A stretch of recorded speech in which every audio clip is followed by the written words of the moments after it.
बच्चों, आज हम देखने वाले हैं इलेक्ट्रोस्टैटिक्स का एपिसोड नंबर 36, जिसका टॉपिक है तीसरा पड़ाव इलेक्ट्रिक फील्ड, फील्ड लाइंस और फ्लक्स। इसको हम देख रहे हैं तीसरे पड़ाव में। अब हम पिछले एपिसोड 2 एपिसोड में इस पड़ाव में अगर बात करें तो एपिसोड नंबर 34 में हमने बताया था कि इलेक्ट्रिक फील्ड क्या है, इलेक्ट्रिक फील्ड कहते किसको हैं, इलेक्ट्रिक फील्ड इंटेंसिटी क्या है, इसको हम क्यों कैलकुलेट करना चाहते हैं, क्या डिफरेंस है दोनों में या नहीं, उसको हम लोगों ने देखा। उसके बाद हमने एपिसोड नंबर 35 में करा कि उसका हम डायरेक्शन कैसे निकालते हैं, इलेक्ट्रिक फील्ड या इलेक्ट्रिक फील्ड इंटेंसिटी का मैग्नीट्यूड कैसे निकालते हैं, इलेक्ट्रिक फील्ड या इलेक्ट्रिक फील्ड इंटेंसिटी का प्रॉपर्टीज क्या होता है, जो कि एपिसोड नंबर 35 में हम लोगों ने देखा। अब हम देखने वाले हैं इस एपिसोड में, एपिसोड नंबर 36 में कि वेक्टर फॉर्म क्या होता है इलेक्ट्रिक फील्ड का, और किसी भी पॉइंट चार्ज के लिए हम लोग कैसे वेक्टर फॉर्म इंडिकेट कर सकते हैं, लिख सकते हैं। दूसरी बात कि वेक्टर फॉर्म को हम कैसे यूटिलाइज कर सकते हैं। 1 चार्ज के लिए तो चलो ठीक है, हम आसानी से समझ आएंगे। 2 charges, 3 charges, more than 2 charges के लिए हम लोग कैसे निकालते हैं ये हम लोग देखेंगे। तो अभी हमारा चल रहा है इलेक्ट्रिक फील्ड। तो चलिए आज हम देखने वाले हैं vector form. Very very important ये भी है, VBI का whole square. Vector form of electric field और इंटेंसिटी।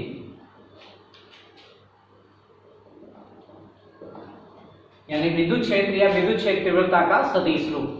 हम लोगों ने कूलम्ब्स लॉ में इलेक्ट्रिक फोर्स का वेक्टर फॉर्म देखा था। जस्ट लाइक यहाँ भी वही है, कुछ फर्क नहीं है, थोड़ा सा अंतर है। क्योंकि इंटेंसिटी का मतलब ही हम बता चुके हैं कि इसमें टेस्ट चार्ज आएगा और एक सोर्स चार्ज आएगा, तो हम लिखेंगे। तो सपोज कीजिए वेक्टर फॉर्म लिखना है भाई, तो इसका मतलब है कि आपको इलेक्ट्रिक फील्ड कहाँ से पैदा हो रहा था, तो कह रहा था कि भाई कोई चार्ज है जिसको हम सोर्स चार्ज बोल रहे हैं, और वो सोर्स चार्ज हमारा क्या है, Q है, और इससे r डिस्टेंस पे कोई टेस्ट चार्ज रखा हुआ है और उसका नाम हम ले लेते हैं Q0। और आप जानते हैं कि हमने बताया हुआ है कि जैसे ही फील्ड इंटेंसिटी निकालना हो या फील्ड निकालना हो किसी पॉइंट पर, तो वहां फटाक से हम लोग टेस्ट के फॉर्म में क्या रख देंगे, +1। अब जैसे ही +1 रखेंगे कि वहां पर हमको फील्ड इंटेंसिटी का डायरेक्शन प्राप्त हो जाएगा, मैग्नीट्यूड भी प्राप्त हो जाएगा। तो इस चार्ज के कारण यहाँ पर जो फील्ड इंटेंसिटी E होगा वो कितना होगा, इसका फॉर्मूला हमने पीछे देखा है। तो क्या देखा है उसको पहले हम लिख लेते हैं। तो हमने आपको बताया हुआ है कि E बराबर होता है, सबसे पहले तो 1/4πε0, 1/4πε0 जो सोर्स चार्ज है उसका magnitude 5 coulomb, 10 coulomb, 20 coulomb, 10 nano coulomb, जो भी है। तो चार्ज यहाँ Q है, Q दे दिए, Q1 रहता Q1 देते, तो Q बटा दूरी का क्या लिया जाता है, r²। इसमें इसका कोई रोल नहीं है, क्योंकि हम पहले ही बता चुके हैं यूनिट लेने से यही तो फायदा है कि ये हमारा कैलकुलेशन क्या हो जा रहा है, आसान। तो आपके पास ये फॉर्मूला आया था, जस्ट हमने एपिसोड नंबर 35 में देखा था। क्या देखा कि सबसे पहले 1/4πε0 तो एक साथ आएगा। इलेक्ट्रोस्टैटिक्स में ये तो मतलब एक साथ गीत गाता है, हम बने तुम बने एक दूसरे के लिए, क्योंकि इसका वैल्यू होता है 9 × 10⁹ इसका मतलब ये है कि इसको रख दिए, जो सोर्स चार्ज है उसको रख दिए, बटा इस सोर्स चार्ज से जितनी दूरी पर हमको फील्ड इंटेंसिटी ज्ञात करना है उसके डिस्टेंस का हम क्या दे दिए, स्क्वायर। यही फॉर्मूला था। अब इसको वेक्टर फॉर्म में लिखना है। तो वेक्टर फॉर्म डायरेक्शन निकालने के लिए हम एपिसोड नंबर 35 में क्या बताए थे कि जहां पर आपको डायरेक्शन निकालना है वहां मन में +1 रखिए, +1 पर देखिए कि फोर्स का डायरेक्शन किधर होने वाला है। तो आपका ये चार्ज पॉजिटिव है, मन में आप यहाँ +1 रखिएगा, ये इसको क्या करेगा, रिपेल करेगा। तो रिपेल करेगा तो इस डायरेक्शन में रिपेल करेगा। इसका मतलब है फील्ड इंटेंसिटी का डायरेक्शन यही हो जाएगा, क्योंकि हमने बोला था जो फोर्स का डायरेक्शन हो जाएगा यूनिट पॉजिटिव टेस्ट चार्ज पर, वही फील्ड इंटेंसिटी का डायरेक्शन होगा। इसका मतलब है इसके कारण इधर हमारा डायरेक्शन हो गया। अब डायरेक्शन तो ठीक है, समझ गए, ये तो आप दिखा दिए, जो हम सेंस किए ऑब्जर्व किए वो देखे। मैथमेटिक्स इसको कैसे एनालिसिस करेगा, तो मैथमेटिक्स के हिसाब से बताना पड़ेगा। तो हमने ये बोला था कि electric field intensity is a vector quantity, यानी इलेक्ट्रिक फील्ड जो है एक सदिश राशि है। तो हम लोग इसको कैसे लिखते हैं, इन वेक्टर फॉर्म चलते हैं, इन वेक्टर फॉर्म। चलिए ई पर तो वेक्टर लगा सकते हैं आंख मूंद के, इसलिए कि हम इसको को वेक्टर मानते हैं, वेक्टर लगा दिए। अब ये हमारा कांस्टेंट है, तो कांस्टेंट तो वेक्टर क्वांटिटी होता नहीं है, इसका मतलब इसको लगा दिए। अब ये चार्ज है, चार्ज हमारा वेक्टर क्वांटिटी होता नहीं है, तो इसको जस का तस उतार दिए। अब ये r हमारा जो है ये हमारा वेक्टर क्वांटिटी है, इसका मतलब इसको वेक्टर के फॉर्म में हम लिख सकते हैं। तो आप यहां से यहां तक जो डिस्टेंस लिखे हैं ये हमारा मैग्नीट्यूड है, इसका मतलब मैग्नीट्यूड को हम दूसरी तरीके से भी तो लिख सकते हैं। तो कैसे लिख सकते हैं, r वेक्टर के मॉड का स्क्वायर। अब ये हम क्या बोले, जैसे मान लेते हैं कि ये a पॉइंट है और ये मान लेते हैं b पॉइंट है और इसके बीच का दूरी क्या है r, ठीक है। अब यहां से यहां तक का दूरी है, तो ये r हो गया एक तरह से, मतलब दोनों के बीच की दूरी है, मैग्नीट्यूड है। तो हम इसको वेक्टर फॉर्म में भी लिख सकते हैं इस तरह से, r वेक्टर का मॉड, यानी ये और ये दोनों क्या है, सेम। इस बात का ध्यान रखना है। इसका मतलब ये है कि r वेक्टर के मॉड का स्क्वायर लिख दिए। अब चूंकि यहाँ पर आप वेक्टर लिखे हुए हैं तो वेक्टर के पास तो मैग्नीट्यूड भी होगा, डायरेक्शन भी होगा। तो अभी तक जो आप लिख रहे थे वो तो सिर्फ मैग्नीट्यूड लिख रहे थे, डायरेक्शन तो लिखे ही नहीं है। तो डायरेक्शन के लिए हम क्या करते हैं, एक यूनिट वेक्टर लगाते हैं r कैप। अब यहाँ पर आपको चौंकाने वाला आया कि r कैप अपने से कहां से पैदा हो गया, तो r कैप को याद कीजिए, हम पीछे भी यही काम किए थे। r कैप जो है एक यूनिट वेक्टर है, क्या है ये, this is a unit vector, unit vector according to 11th में ये होता है कि यूनिट मतलब क्या हुआ, एक इकाई। इसका मतलब है कि a vector having magnitude 1 and a certain direction is known as unit vector. जिसके पास मैग्नीट्यूड के तौर पे यूनिटी रहे, 1 रहे और एक सर्टेन डायरेक्शन हो, एक निश्चित दिशा हो, उसको हम क्या बोलते हैं, यूनिट वेक्टर। इसलिए हम यहाँ पर r कैप से दिखा दिए। और याद कीजिए r कैप को हमने बोला था आपको, पीछे जाकर के आप देख सकते हैं, कूलम्स लॉ में भी हमने बताया हुआ है। अब r कैप बराबर होता है, जिसका कैप है पहले उसका वेक्टर लिखना है बटा फिर उसका मैग्नीट्यूड लिखना है, r वेक्टर के मॉड। इसका मतलब ये है कि r कैप के जगह पर आप इसको पुट कर सकते हैं, ये आप उत्तराधिकारी हैं। तो जब आप इसको पुट कीजिएगा, एक तो ये हो गया वेक्टर फॉर्म, ऑल्सो करके आप अगर लिखना चाहते हैं तो ई वेक्टर बराबर क्या हो जाएगा, 1/4 पाई एप्सिलॉन नॉट q बटा, जब आप इसको पुट कीजिएगा ये वाला बंदा समधि मिलन कर लेगा। तो इस पर पावर कुछ नहीं तो 1, इस पे 2, तो 2 1 कितना हो जाएगा, 3। तो r वेक्टर के मॉड का क्या हो जाएगा, 3। और r वेक्टर ऊपर में है तो ये बगल में सट जाएगा r वेक्टर। आप देख सकते हैं, आप कूलम्स लॉ का वेक्टर फॉर्म जाकर के देख सकते हैं, वहां पर भी हमने यही काम किया हुआ है। जो देखे होंगे उसको बहुत बड़ी आसान हो जाएगी। तो ये जाकर के अगर आप देखना चाहते हैं तो वहां भी देख सकते हैं, एक पंथ दुई कार्य हो जाएगा।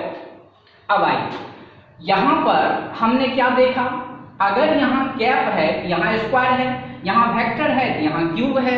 इसका मतलब ये है कि हम यहाँ पर एक कॉन्सेप्ट धारण करें कि जब इलेक्ट्रिक फील्ड इंटेंसिटी का वेक्टर फॉर्म लिख रहे हैं, अगर आप यहाँ r कैप लिखे हैं तो यहाँ पर मॉड का स्क्वायर देना है, और यदि यहाँ पर वेक्टर दिए हैं तो वहां पर आपको मॉड का क्यूब देना है, बस यही ध्यान रखना। तो ये हो गया आपका वेक्टर फॉर्म। अब इसको हम एनालाइज कैसे करें, सिंगल चार्ज के लिए, 2 चार्ज के लिए कैसे हम यूटिलाइज करें, इसको देखना पड़ेगा। तो हम देखते हैं यूजेज ऑफ वेक्टर फॉर्म, ठीक है। तो यहाँ तक पहले आप इसको प्रिंट कर लीजिए और पढ़ने का स्टाइल आपको आना चाहिए। एक बार थोड़ा सा आप सीख लीजिए हम पढ़ने का स्टाइल क्या डेवलप करेंगे। किसी सोर्स चार्ज के कारण, इसको हम सोर्स चार्ज बोलते हैं और इसको टेस्ट चार्ज बोलते हैं, किसी चार्ज के कारण r दूरी पर अगर कोई पॉइंट है और वहां पर आपको इंटेंसिटी निकालना है तो उसका मैग्नीट्यूड होता है E बराबर 1/4 pi epsilon naught q by r square. In vector form हम बोलेंगे E वेक्टर बराबर 1/4 pi epsilon naught into q बटा r वेक्टर के मॉड का स्क्वायर इंटू r कैप, ठीक है। Also E vector is equal to 1/4 pi epsilon naught into q upon r vector के mod का q इंटू r वेक्टर। इतना अगर आप पढ़ने के लिए सीखे तो समझिए हो गया। अब हम लोग देखेंगे यूजेज ऑफ वेक्टर फॉर्म। हमने वहां भी देखा था uses of vector form of Coulomb's law, यहाँ भी हम देखेंगे uses of vector form of electric field intensity. तो पहले इसको स्क्रीनशॉट लीजिए। उम्मीद करते हैं कि आप प्रिंट कर लिए होंगे। अब हम यहाँ पर एक टर्म जोड़ देते हैं, uses of vector form of electric field and intensity और इंटेंसिटी। फॉर्मूला याद रखना, हम इसी का इस्तेमाल, इसका ज़्यादा हम इस्तेमाल करेंगे। वो चूंकि अभी अंडरस्टूड है, चूंकि उसमें ये दो चीज़ छुपा हुआ है, तो इस फॉर्म को आप ज़्यादा याद रखिए।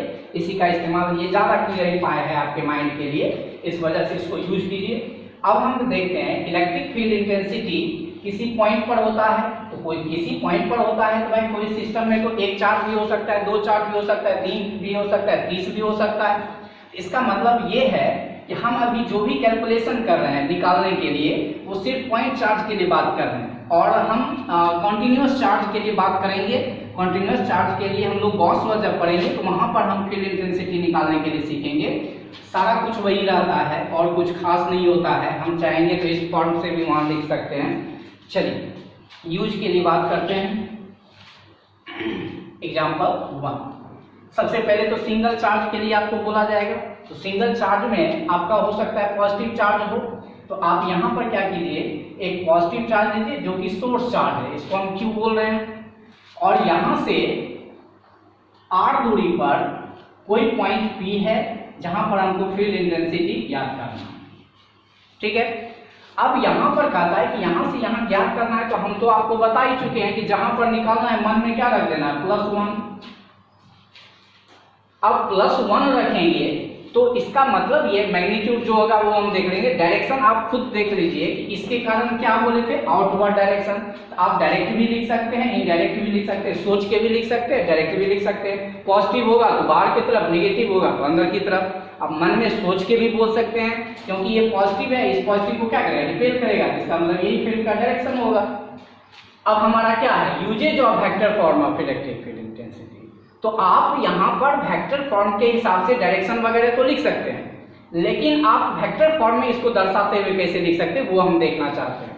तो वेक्टर फॉर्म दर्शाने के लिए कुछ पॉइंट का नाम होना चाहिए। यहाँ पर आप पॉइंट P दे दिए हैं, वो हम दे दिए इसे, इसको मान लेते हैं 1 पॉइंट, इसको मान लेते हैं 2 पॉइंट।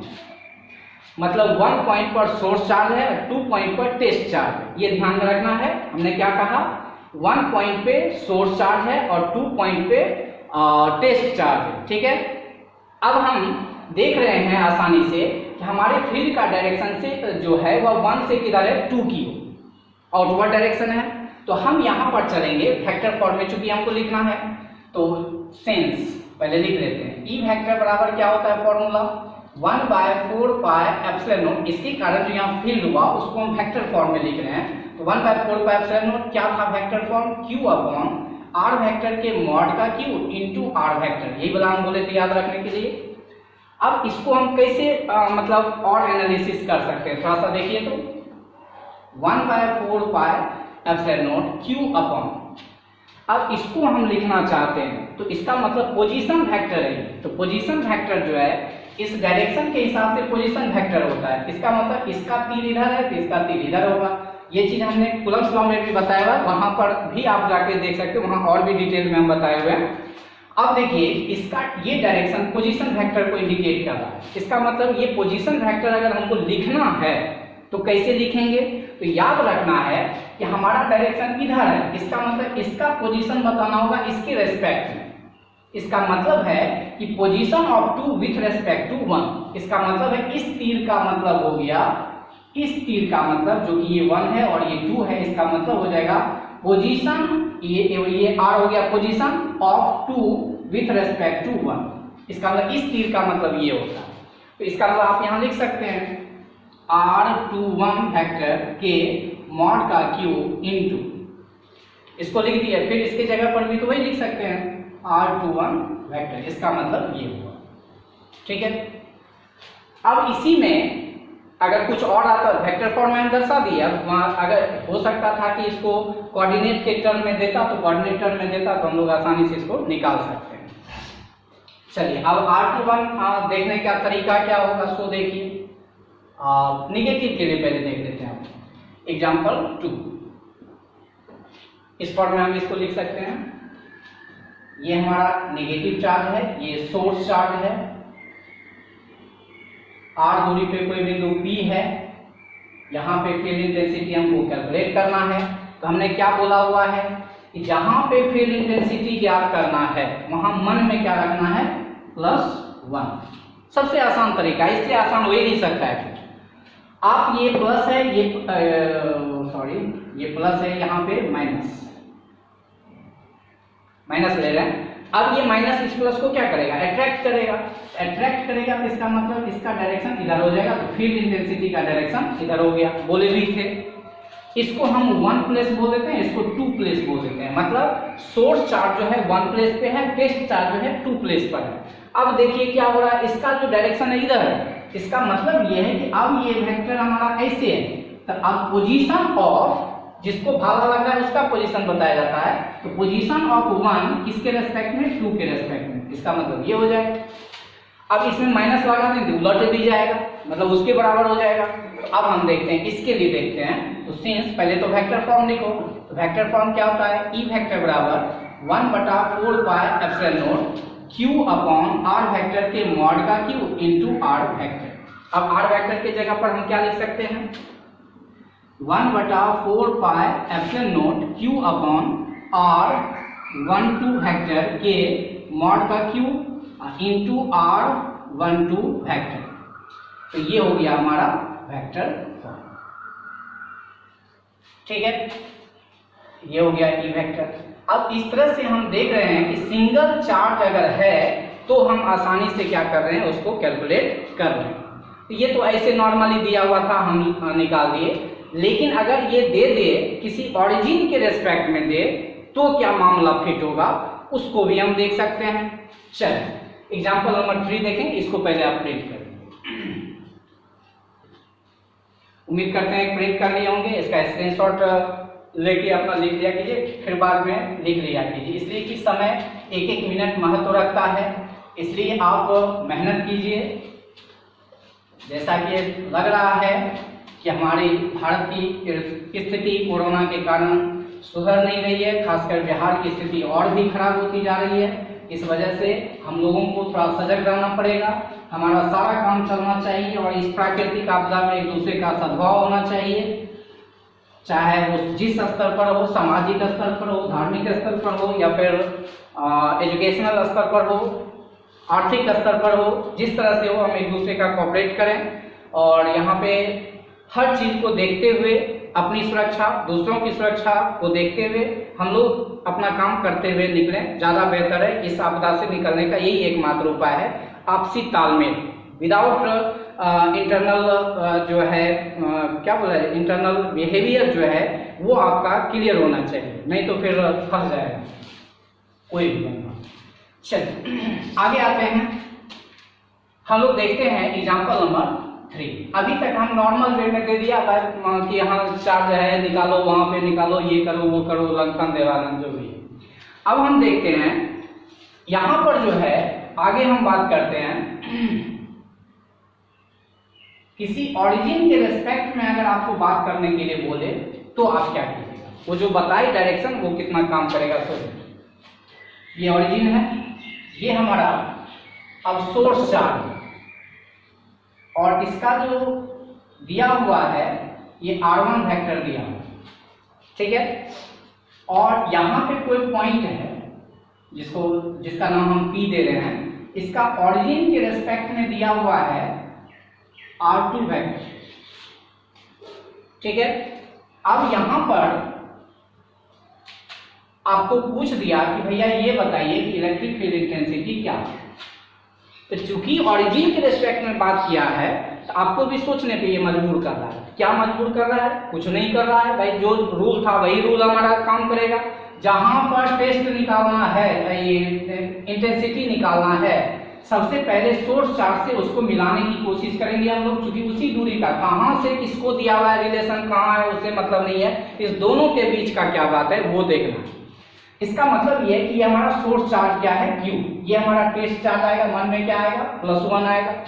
अब इसके कारण तो आउटवर्ड डायरेक्शन में होगा, आउटवर्ड डायरेक्शन में हम दे दिए थे, इसका डायरेक्शन तो हमको पता चल गया, ठीक है मान लिए। अब लेकिन इसके दूरी का जरूरी पड़ेगा, जो क्वेश्चन में दिया हुआ ही नहीं, क्वेश्चन में तो हमको दिया हुआ r1 और r2, तो आप आसानी से निकाल सकते हैं, चूंकि कूलम्ब्स लॉ में हम ढेर सारा काम किए हुए हैं। ये वेक्टर है, हम क्या बोले, वेक्टर को हम आगे पीछे बढ़ा सकते हैं, कोई दिक्कत नहीं है। तो डायरेक्शन चेंज नहीं होना चाहिए, तो आप आगे भी बढ़ा सकते हैं, पीछे भी बढ़ा सकते हैं, वेक्टर का ये प्रॉपर्टी है। अब देखो ये एक त्रिभुज है, सदिश योग नियम है, हम कूलम्ब्स लॉ में बता चुके हैं त्रिभुज योग नियम, आप वहां पर जाकर के देख सकते हैं। अब यहाँ पर इसमें अगर इसको हम थोड़ा सा बाहर क्लियर करें, इसका हमारा ऐसा नजर आ रहा है, इसका वेक्टर ये है, इसका वेक्टर ये है और इसका वेक्टर ये है। तो हमने आपको क्या बताया हुआ है, थोड़ा सा ध्यान दीजिए। ये हमारा r1 वेक्टर है और ये हम कुछ मान लेते हैं, मान लो r वेक्टर या जो भी है, ये r वेक्टर है और ये हमारा r2 वेक्टर है, ये वाला। तो यहाँ पर हम देख रहे हैं ये तीर लगातार है और ये क्रम को तोड़ रहा है। तो हमने क्या कहा था, जो क्रम को तोड़ेगा वही परिणाम निकालेगा, ताजा कहलाएगा। इसका मतलब है कि r2 वेक्टर बराबर दिस इक्वल टू हो जाएगा दिस प्लस दिस, तो r1 vector plus r vector, और r का हमको जरूरी पड़ेगा, तो r वेक्टर बराबर क्या हो जाएगा, r2 vector minus r1 vector. इस तरह से हम लिख सकते हैं। चलिए अब हम देखते हैं, इसका हम अगर नॉमिनेशन के तौर पे देखें तो भी हम लिख सकते हैं। यहाँ तो 1 2 हम दिए नहीं है, तो हम तो सीधा यहाँ पर इसके फॉर्म में ही दे दिए, इसमें जरूरत नहीं पड़ा 1 + 2 + वगैरह वगैरह, यहाँ पर सीधा क्लियर हो गया, इसका दिया हुआ है, इसका दिया हुआ है, समझ में आ रहा है। r1 का मतलब हो गया पहला प्लेस, r2 का मतलब हुआ दूसरा प्लेस, दैट्स ऑल। चलिए अब आते हैं vector form. Since E vector बराबर क्या होता है, 1/4 पाई एप्सिलॉन नॉट, जो सोर्स चार्ज है वो बटा दूरी के मॉड का क्यूब, r वेक्टर के मॉड का क्यूब इनटू r वेक्टर। अब वो तो आप पहले ही निकाल चुके हैं। इसका मतलब ई वेक्टर बराबर हो गया 1/4 पाई एप्सिलॉन नॉट क्यू बटा r vector r2 minus r1, r2 vector minus r1 vector के मॉड का cube into r2 vector minus r1 vector. Clear? तो ये हो गया हमारा पॉजिटिव चार्ज होगा तो क्या होगा। यही अगर निगेटिव चार्ज के लिए पूछ बैठा तो मामला उलट जाएगा। कैसे उलट जाएगा सो देखते हैं। ये ओरिजिन है, ये आप सोर्स चार्ज के तौर पे हम निगेटिव लिए हैं, चार्ज का परिमाण मान लो वही है। यहाँ से इसका डायरेक्शन जो है ये दे दिया, पोजीशन जो है वो r1 वेक्टर दे दिया। यहाँ पे कोई पॉइंट है, यहाँ भी हो सकता है, कोई जरूरी नहीं कि उसी डायरेक्शन में हो। यहाँ पर कोई पॉइंट है, इसका नाम हम P दे दिए। यहाँ पर हमको इलेक्ट्रिक फील्ड निकालना है और इसका पोजीशन यहाँ से दिया हुआ है कि आपको जिस पॉइंट पे निकालना है उसका हम ऑरिजिन से दे रहे हैं भैया r2 वेक्टर। तो बोला ठीक है, कोई बात नहीं, आप जहाँ से देना है दीजिए, कोई दिक्कत नहीं। हम यहाँ तो +1 टेस्ट चार्ज रखेंगे और टेस्ट चार्ज यहाँ रखेंगे तो इस दूरी का जरूरी पड़ेगा। अब यहाँ पर ये निगेटिव है, ये पॉजिटिव है, क्या करेगा, अट्रैक्ट करेगा, अट्रैक्ट करेगा, ये ऐसे करेगा। इसका मतलब P वेक्टर का डायरेक्शन हमको मिलेगा। अब आप इस त्रिभुज में गौर से देख सकते हैं, ये वाला तीर लगातार है और ये क्रम को तोड़ रहा है। अगर आप इसको r वेक्टर मानते हैं इसकी पोजीशन वेक्टर के लिए, तो इसका मतलब है कि हम यहाँ लिख सकते हैं from triangle rule. Triangle rule से हम क्या लिख सकते हैं, दिस प्लस दिस बराबर दैट, मतलब r2 vector plus r vector बराबर r1 वेक्टर। तो आपको जरूरत पड़ेगा इसको उधर फेंक देते हैं, r वेक्टर बराबर r1 vector minus r2 vector, और वही चीज हम यहाँ पर पुट करेंगे।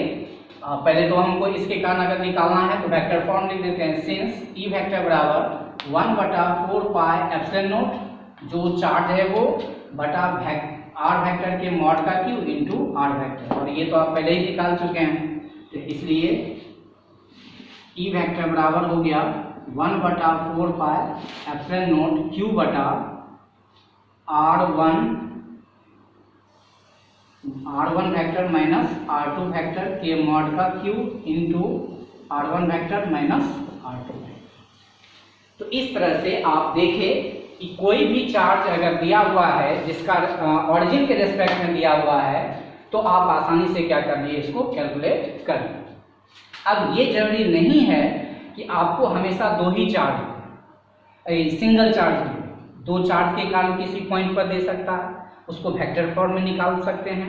3 चार्ज के लिए, 4 चार्ज के लिए, 40 चार्ज के लिए, तो हम 3 चार्ज के लिए आपको बता देते हैं। बाद बाकी आप 30 हो कि 30,000 हो, आप उसको क्या कर सकते हैं, कैलकुलेट कर सकते हैं। प्रोसेस यही रहेगा, इसमें कहीं कोई दिक्कत नहीं है। और हम थोड़ा सा जब 2 चार्ज आएगा, सिंगल चार्ज में हमारा उपयोग नहीं हो रहा अध्यारोपण सिद्धांत, सुपरपोजिशन थ्योरम फॉलो नहीं हो रहा, लेकिन जैसे ही 2 आएगा, 3 आएगा, 30 आएगा, वहाँ सुपरपोजिशन थ्योरम काम करना शुरू करेगा। क्यों करेगा वो हम अभी देख लेते हैं।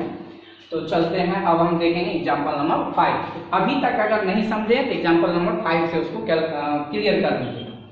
अब यहाँ पर किसी के दिमाग में उठ रहा होगा कि सर आप यहाँ पे R लिख के छोड़ दिए, इसको थोड़ा सा कुछ अदर टर्म से में लिख के, जैसे वहाँ पर आप लिखे, तो वहाँ पर इसलिए दिए थे कि ऑरिजिन वगैरह वहाँ पर दिया हुआ था नहीं, इसलिए हमने नाम रख दिया 1, ये 2 पे। तो यहाँ तो नाम ये क्लियर है कि ये R1 पे है और ये R2 पे, ये तो पहले से क्लियर है, और इसीलिए हम यहाँ पर सिर्फ R लिख के भी काम कर दिए। हमको जरूरत नामकरण से यहाँ नहीं है, हमको जरूरत है कि जो डाटा दिया हुआ है क्वेश्चन में उसका उपयोग करना। इसमें आप देख सकते हैं, इसका मान आप मन में जानते हैं 9 × 10 पे पावर 9। Q का मान आपको क्वेश्चन में देगा 5 माइक्रोकूलम, 10 माइक्रोकूलम, 20 माइक्रोकूलम, जो भी देगा वो हम यहाँ पुट करेंगे। इसका मान देगा वेक्टर फॉर्म में देगा, तो R1 vector minus R2 vector घटाएंगे, R1 में से R2 को घटाएंगे, फिर उसका मैग्नीट्यूड निकाल के उसका क्यूब करेंगे, फिर इसको घटा के इसको करेंगे। आप देखिएगा ये वाला तो आ जाएगा अंक में, मैग्नीट्यूड में, और ये आ जाएगा आपको डायरेक्शन के हिसाब से। तो इससे क्या होता है कि जब परिमाण और डायरेक्शन मतलब दिशा ये दोनों मिल जाएगा, तब ये हमारा वेक्टर क्वांटिटी मिल जाएगा। इतना पहले आप प्रिंट कीजिए। उम्मीद करते हैं कि आप लोग प्रिंट कर लिए होंगे। स्क्रीनशॉट इसको लीजिए और आसानी से अच्छे से इसको लिखिए। तो अब हम लोग देखेंगे एग्जाम्पल नंबर 5, इसको थोड़ा गौर से देखिएगा। कोई ऑरिजिन हम पहले ले लेते हैं और 3 चार्ज हम लेंगे। ये पॉजिटिव लेते हैं, Q1 कर देते हैं, ये ले लेते हैं नेगेटिव, इसको कर देते हैं Q2, और एक यहाँ पर कर देते हैं Q3, और ये हम ले लेते हैं पॉजिटिव। ठीक है, इसका हम यहाँ से दिए हुए हैं R1 वेक्टर, यहाँ से दिए हुए हैं R2 वेक्टर, और ये थोड़ा सा ऐसे है, इसको बोल देते हैं R2 वेक्टर। यहाँ थोड़ा सा ये अच्छा नहीं लग रहा है, इसको थोड़ा यहाँ लिख देते हैं Q3, यहाँ भी ये अच्छा नहीं लग रहा है, इसको यहाँ लिख देते हैं R2 वेक्टर। ठीक है, एक पॉइंट यहाँ पे P है जिसका ऑरिजिन से वेक्टर दिया हुआ है R वेक्टर। ठीक है, यहाँ पर आपको इंटेंसिटी निकालना है। क्वेश्चन समझ में आना चाहिए। पहले ऑरिजिन से एक चार्ज Q1 है पॉजिटिव जिसका R1 वेक्टर है, दूसरा चार्ज Q2 नेगेटिव है जिसका R2 वेक्टर है, Q3 है जिसका जो पॉजिटिव है और इसका R3 है। ठीक है, अब एक पॉइंट P है जहां पर हमको इलेक्ट्रिक फील्ड इंटेंसिटी निकालना है, मतलब यहां पर हमको क्या करना है, निकालना E वेक्टर बराबर y या E बराबर y। तो जहां पर निकालना है उसके आसपास कितना पॉइंट चार्ज है पहले ये देखना है। इसके आसपास में 3 महारथी है, तो इसका मतलब तीनों के कारण फील्ड होगा। तो कैसे होगा फील्ड, किधर होगा फील्ड, तो हमने आपको बोला है कि जहां पर निकालना है मन में +1 रखिए। तो मन में पहले +1 रखिए, सारा डाउट क्लियर। मन में जब भगवान से मांग लिए +1, तो ये पॉजिटिव इस पॉजिटिव को क्या करेगा, रिपेल करेगा। तो यहाँ पर हम इसको मिला देते हैं और इसका हम आउटवर्ड डायरेक्शन में मिलाते हैं, क्योंकि पहला चार्ज के कारण है E1 वेक्टर बोल देते हैं। अब ये नेगेटिव है, इस पॉजिटिव को क्या करेगा, अट्रैक्ट करेगा। इसका मतलब आपको इस दूरी का जरूरी पड़ेगा और ये अट्रैक्ट कर रहा है, इसका नाम क्या हो गया, E2 वेक्टर, क्योंकि दूसरे के कारण है। अब ये पॉजिटिव उसको रिपेल करेगा, इसका मतलब है कि इसका जरूरत पड़ेगा आपको, और ये हो जाएगा हमारा E3 वेक्टर। तो आप आसानी से देख सकते हैं कि P पे 3 फील्ड है, एक E1 वेक्टर, एक E2 वेक्टर और एक E3 वेक्टर। तो कोई भी पॉइंट पर 2 या 2 से अधिक फील्ड इंटेंसिटी हो तो हमारा सुपरपोजिशन थ्योरम अध्यारोपण सिद्धांत कहता है कि उस पॉइंट पर नेट फील्ड अगर निकालना है तो सभी को वेक्टर सम कर दीजिए, सदिश योग कर दीजिए, आपका निकल जाएगा। इसका मतलब अगर हमको P पर निकालना है EP वेक्टर बराबर, जिसको हम क्या बोल सकते हैं, E नेट वेक्टर बराबर, तो आप क्या लिख सकते हैं, E1 vector plus E2 vector plus E3 vector. इसको मान लेते हैं इक्वेशन फर्स्ट। अब E1, E2, E3 अगर आपको आता है निकालने, आप निकाल के इक्वेशन फर्स्ट में रख दीजिएगा, आपका E नेट निकल जाएगा। इसका मतलब है कि हम निकालने के लिए सीखते हैं। नाउ E1 वेक्टर यहाँ देखते हैं, E1 वेक्टर बराबर डायरेक्ट हम लिखेंगे, E1 निकाल रहे हैं, इस त्रिभुज का सहारा हमको जरूरी पड़ेगा। तो ये हमारा वेक्टर है, इस दूरी का जरूरी हमेशा पड़ेगा हमको, इस बात का फुल गारंटी है। तो हम लोग यहाँ पर नाम तो कुछ दे ही सकते हैं, ये Q1 है, ये Q0 हो जाएगा। इसको हम टेस्ट चार्ज को क्या बोल देते हैं, Q0। तो इस डायरेक्शन का नाम क्या ले सकते हैं, ये हमारा है तो position of 0 with respect to 1। तो यहाँ पर हम लिख सकते हैं R01 वेक्टर, R0 या R01 भी कर सकते हैं वेक्टर। तो यहाँ पर हमारा इसको हम देखते हैं, सीधा लिखते हैं R01 वेक्टर हम लिखना चाहते हैं, डायरेक्ट हम लिखना चाह रहे हैं। कैसे लिखेंगे सो देखिए, इस त्रिभुज को आप गौर से देखिए, इस त्रिभुज को जब आप देखिएगा, ये वाला तीर लगातार आपको इस दूरी का जरूरी पड़ेगा। क्यों पड़ेगा, अगर देखना चाहते हैं पहले वेक्टर फॉर्म यहाँ पे लिखिए, 1/4 पाई एप्सिलॉन नॉट, जो सोर्स चार्ज है वो यानी Q1 बटा दूरी का स्क्वायर। तो यहाँ पर दूरी हम किसको माने, R01, तो R01 वेक्टर के मॉड का Q इंटू में हो जाएगा R01 वेक्टर, ये हो जाएगा। अब R01 है कहाँ पे, तो निकालना पड़ेगा, तो हम डायरेक्ट निकाल देते हैं थोड़ा सा। ये हमारा त्रिभुज है, ये तीर और ये तीर हमारा लगातार है, इसका मतलब परिणामी ये होगा। तो परिणामी जब ये होगा और ये आपको निकालना है, तो परिणामी में से इसको घटाया जाता है। तो जब आप इसको निकालेगा, इसमें से इसको घटा दीजिए, दैट मीन्स हो जाएगा R vector minus R1 vector, ये याद रखना है। तो यहाँ पर हम क्या करते हैं, लिख देते हैं 1/4 पाई एप्सिलॉन नॉट Q1 बटे, वहां से लिख दीजिए R vector minus R1 vector के मॉड का Q into R vector minus R1 vector, इसकी जगह पे लिख दीजिए। अब E2 वेक्टर बराबर 1/4 पाई एप्सिलॉन नॉट Q2 बटे, अब यहाँ पर Q2 के कारण निकालें, इस दूरी का जरूरी पड़ेगा, इस दूरी को तो हमने लिखा ही नहीं है। तो आप देखिए ये हमारा तीर है, ये तीर किसको लग रहा है, 2 को, कौन मार रहा है, नॉट। तो इसका आप नाम दे सकते हैं position of 2 with respect to naught, यानी कि ये हो जाएगा आपका R2 नॉट वेक्टर। 20 नहीं इसको पढ़ देना, 20 नहीं पढ़ना है, R2 नॉट वेक्टर ये लिखना है। अब R02 कहाँ से आएगा, थोड़ा सा समझिए, R2 नॉट वेक्टर बराबर, तो जब आप इसका सहारा लीजिएगा तो कौन कौन इन्वॉल्व रहेगा, ये वाला त्रिभुज रहेगा, ठीक है। तो ये वाला रहेगा, तो ये तीर आप देखिए और ये तीर देखिए, ये लगातार है। तो यूं यूं कहीं गलत है क्या, अच्छा ये 2 लिखा हुआ है, ये R2 वेक्टर है। चलो ये इधर आया, तो ये तीर लगातार है और ये क्रम को तोड़ रहा है।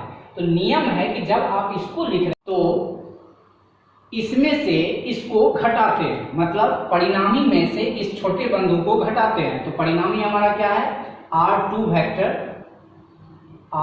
वेक्टर माइनस क्या हो जाएगा, R वेक्टर, ठीक है। अब जब जरूरी पड़ेगा तब वो देख लिया जाएगा, जिसका जरूरत होगा। चलिए अब यहाँ पर हम डायरेक्ट लिख रहे हैं, इसको हम नहीं लिख रहे, डायरेक्ट उसी को लिख रहे हैं, क्योंकि इसमें हम देख चुके हैं। तो इसकी जगह पर जब आप लिखेंगे तो क्या लिखेंगे, R2 minus R1, R2 vector minus R vector के मॉड का Q, जैसे यहाँ पर आया था, into R2 vector minus R vector, ठीक है। इसमें हमने क्या किया था, हमने पहले फॉर्मूला लिखा, तब फिर डायरेक्ट लिखा। अब हम डायरेक्ट लिखें, थोड़ा स्पेस बचत हो जाएगा। अब अगर E3 की आवश्यकता पड़ी आपको तो क्या लिखिएगा, 1/4 पाई एप्सिलॉन नॉट, तीसरा चार्ज का जरूरी पड़ेगा, तो तीसरा चार्ज हो जाएगा क्या, Q3, बटा, अब आइए यहाँ पे हमको जो पोजीशन वेक्टर होगा उसकी मॉड का क्यू, आप फिर वहाँ पोजीशन वेक्टर लिखेंगे तो कौन सा होगा पोजीशन वेक्टर था, देखिए ये वाला है चार्ज, ये दूरी, अब ये आर का जरूरी पड़ेगा, इसका मतलब इस त्रिभुज का जरूरी पड़ेगा। आप देखिए ये वेक्टर हमारा है, इसका मतलब इसको तो हम ऐसे दिखा सकते हैं। तो जब आप इसको दिखा सकते हैं, आप इस त्रिभुज को ध्यान में रखिए कि ये तीर और ये तीर लगातार है, ये क्रम को तोड़ रहा है, इसका मतलब ये अवरंगबाज है।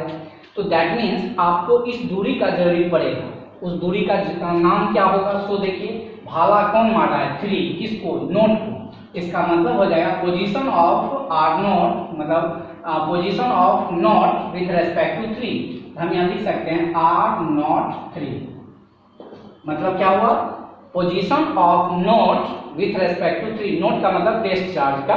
तो अब इसको क्या लिखेंगे, सो देखिए हमने क्या कहा, जब आप इसको लिख रहे हैं तो इसमें से इसको घटाएंगे तो हो जाएगा ये आपका are vector minus R3 vector. जो नए बंदे होंगे थोड़ा सा तकलीफ होगा, हमने इसको फुल डिटेल में बताया हुआ है कूलम्स लॉ में, इसलिए हम यहाँ पर थोड़ा शॉर्ट भाग रहे हैं। तो कूलम्स लॉ में फुल डिटेल में जाकर के और भी देख सकते हैं। तो चलिए नीचे हमको इस दूरी का जरूरी पड़ेगा, तो वहां पे हम लिखेंगे R vector minus R3 vector के मॉड का क्यू, इनटू में फिर लिखेंगे R vector minus R3 vector, हमने डायरेक्ट यूज किया। E1, E2, E3 तीनों आपको निकल गया, अब 1 में रख देंगे, काम चल जाएगा। तो फ्रॉम इक्वेशन फर्स्ट चलिए ई नेट निकालिए, मतलब EP वेक्टर बराबर ई नेट वेक्टर बराबर। अब हम थोड़ा सा शॉर्ट कर रहे हैं, क्या शॉर्ट कर रहे हैं, जब आप इसको लिखिएगा E1 के जगह पे, E2 को लिखिएगा इसके जगह पे, E3 को लिखिएगा इसके जगह पर, कुछ तो कॉमन आ रहा है। क्या कॉमन आ रहा है, ये बोल रहा है कि भैया ये वाला हिस्सा, ये वाला हिस्सा, ये वाला हिस्सा, हम तो तीनों सेम हैं, आप हम तीनों को काहे कर देते हैं कॉमन। तो बोले भैया तेरा ही इच्छा, चल 1/4 ले लिए। अब जब आप प्लस दे रहे हैं, यहाँ पर ब्रैकेट शुरू करना पड़ेगा, क्योंकि जब आप इसको कॉमन लिए तो रेस्ट पार्ट को तो लिखना पड़ेगा। तो रेस्ट पार्ट क्या हुआ, दिस इंटू दिस बटा दिस, तो क्या हो गया ये Q1 into R vector minus R1 vector बटे R vector minus R1 vector के मॉड का Q, ये वाला खत्म। अब यहाँ पे प्लस है, प्लस दे दिए। अब E2 का हिस्सा जब रखा जाएगा, ये तो बंदा बाहर है, तो ये बंदा बचा हुआ है, तो दिस इंटू दिस बटा दिस, तो क्या लिखेंगे Q2 into R2 vector minus R vector बटे R2 vector minus R1 vector, R2 minus R है, R2 माइनस R वेक्टर के मॉड का Q, फिर प्लस, क्योंकि यहाँ प्लस है। अब E3 को जब लिखेंगे, ये वाला बंदा बाहर विराजमान है, ये वाला बचेगा, तो दिस इंटू दिस बटा दिस, यानी Q3 into R vector minus R3 vector बटे R vector minus R3 vector के मॉड का Q। तो इस तरह से आप देख सकते हैं कि आसानी से हमने क्या किया है, निकाल लिया है। क्वेश्चन में क्या दिया हुआ था, R1, R2, R3, Q1, Q2, Q3 magnitude और विथ नेचर देगा, और आपसे पूछा जा रहा था जहां पर आपको इंटेंसिटी निकालना है वो भी दिया हुआ था R वेक्टर। तो R1, R2, R3 और R दिया हुआ था, Q1, Q2, Q3 दिया हुआ था। आप उसी का इस्तेमाल किए हैं इस लैंग्वेज में, देख लीजिए आप लास्ट जो आया है, सब नोन टर्म है जो आपको क्वेश्चन में दिया था। ये तो आपको नोन है, दे तो भी ठीक है, नहीं दे तो भी ठीक है। Q1, Q2, Q3 दिया हुआ है, R1, R2, R3 यही सब जगह पे है। इसका मतलब ये है कि R भी है, तो R1, R2, R3 और R ये शामिल है। तो जो नोन टर्म था वही इसमें आया है। इसका मतलब है कि अब आप क्वेश्चन वाला हिस्सा उठा करके इसमें पुट कीजिएगा, आपका आंसर निकल जाएगा। चाहे प्रॉब्लम कितना भी लंबा है, आपको आसानी से बनने का चांस है। तो इस तरह से आप देख लिए कि इसमें हमारा क्या होता है कि एकदम बेहतर तरीके से डायरेक्शन हम निकालने के लिए सीख रहे हैं। और ये आपका है एपिसोड नंबर 36। एपिसोड नंबर 37 और भी आपके लिए महत्वपूर्ण होगा, इसलिए कि अब हम देखने वाले हैं इलेक्ट्रिक फील्ड से जुड़े हुए कुछ महत्वपूर्ण पॉइंट्स जो कि कोई भी एग्जाम में पूछता है और आगे जरूरत भी पड़ेगा। और कुछ केमिस्ट्री का कॉन्सेप्ट क्लियर होगा यहाँ पे कि केमिस्ट्री में जो कुछ था उसको हम यहाँ पे क्लियर करने की कोशिश करेंगे। तो आज तक यहीं तक रहने देते हैं, मिलते हैं नेक्स्ट एपिसोड में। तब तक के लिए जय हिंद, जय भारत।